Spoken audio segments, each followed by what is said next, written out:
Friends, आज ये लगातार चौथा दिन है जब बाजार गिरकर क्लोज हुआ है, जबकि ओपनिंग बहुत ही शानदार हुई थी। पूरे दिन में करीब 500 पॉइंट की तेजी बनी, लेकिन वो तेजी रह न सकी और गिरावट का दौर शुरू हो गया। सारे के सारे सेक्टर के अंदर गिरावट शुरू हो गई, सब में प्रॉफिट बुकिंग होने लगी। सिर्फ एफएमसीजी सेक्टर को छोड़ दे तो बाकी सब सेक्टर में जबरदस्त प्रॉफिट बुकिंग हुई और भयंकर गिरावट हुई और एंड में करीब 700 पॉइंट की गिरावट हो गई। और पूरे दिन का हिसाब देखें तो फ्रेंड्स करीब 1200 पॉइंट की गिरावट थी, भयंकर गिरावट हुई है और इस वजह से बहुत ज़्यादा लोगों को लॉस हुआ है। लेकिन अब आगे क्या रणनीति बन रही है, क्या बाजार में तेजी लौट सकती है या फिर और ये गिरावट का दौर शुरू रहेगा? क्योंकि फ्रेंड जैसे सुबह ओपनिंग अच्छी होती है लेकिन एंड में क्लोजिंग गिरावट में होती है, ये लगातार हो रहा है। और ज़्यादा करके सारे के सारे एफआईए भी सेलर बने हुए और हमारे घरेलू निवेशक है वो भी अब बाजार में खरीदारी नहीं कर पा रहे और इस वजह से एक तरफा बाजार में गिरावट हो रही है और लोगों के अंदर भय का वातावरण बन गया है। और ऐसे समय में हम क्या निवेश करें, कहाँ पे निवेश करें या बाजार से दूर हो जाए, वो सारी की सारी जानकारी हम डिस्कस करने की कोशिश करेंगे।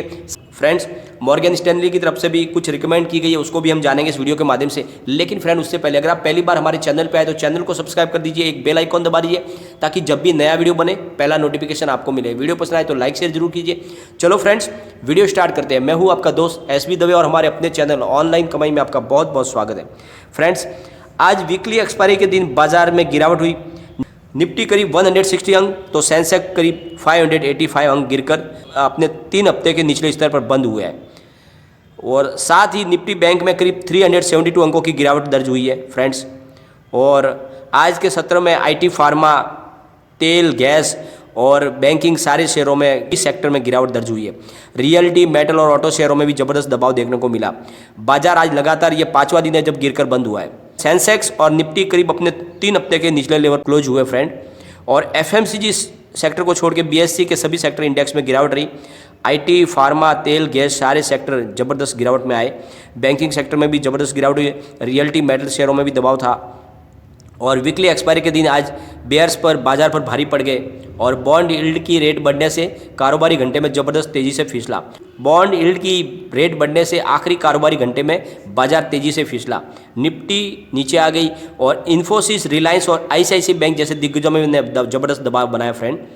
सेंसेक्स करीब 673 पॉइंट गिरकर 49,128 पर बंद हुआ है और वही निफ्टी करीब 193 पॉइंट गिरकर 14,528 पर क्लोज हुई है। निफ्टी बैंक में भी करीब 455 पॉइंट की गिरावट हुई है और 33,775 पर क्लोज हुई है। मिड कैप में 363 पॉइंट की गिरावट हुई और 23,088 पॉइंट पर बंद हुआ है। आज निफ्टी 50 में करीब 34 शेयरों में गिरावट थी। सेंसेक्स में करीब 30 में से 21 शेयरों में दबाव दिखा। वहीं निफ्टी बैंक में 12 में से 11 शेयरों में जबरदस्त गिरावट देखने को मिली।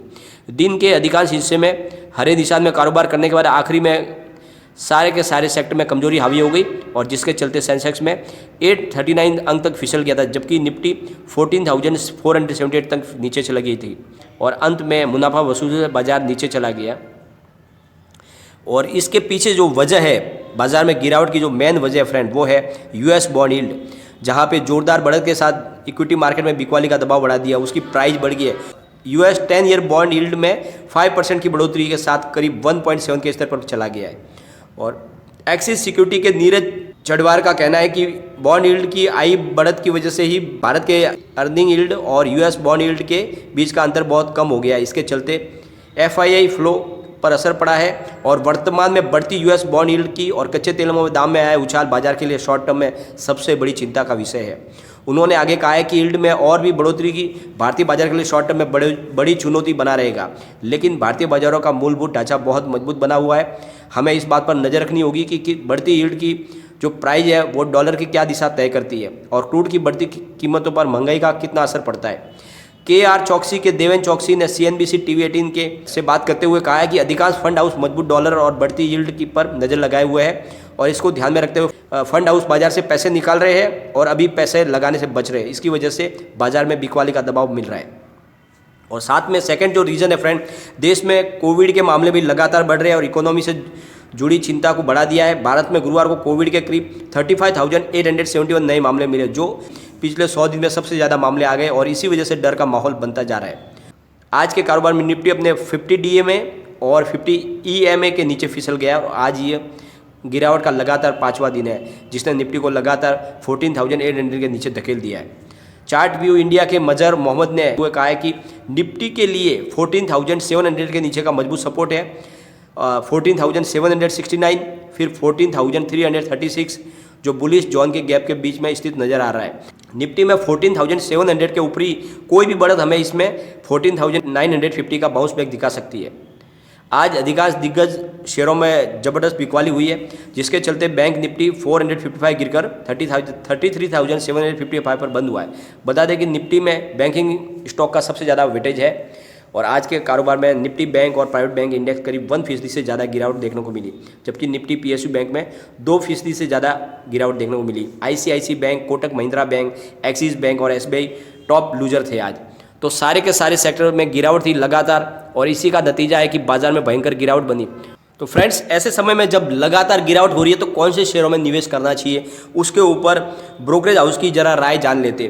तो मॉर्गन स्टैनली की तरफ से ITC पर ओवरवेट की रेटिंग देते हुए शेयर का लक्ष्य 251 का तय किया गया है और उनका कहना है कि टैक्स में कम बढ़ोतरी से सिगरेट बिजनेस में मुनाफा लौटेगा। तो उन्होंने कहा है कि आपको ITC में निवेश करना चाहिए, ऐसा मॉर्गन स्टैनली का कहना है। क्रेडिट स्विस ने स्टील पर राय देते हुए कहा है कि 2022 में घरेलू मांग बनी रहने का अनुमान है और कम कीमतों पर आयात से घरेलू कीमतों के गिरने सीमित खतरा बना हुआ है। हालांकि सप्लाई डिमांड का संतुलन बने रहने से ग्लोबल कीमतों में सपोर्ट मिलने की उम्मीद है। उन्हें स्टील सेक्टर में टाटा स्टील और JSPL को खरीदने की सलाह दी है।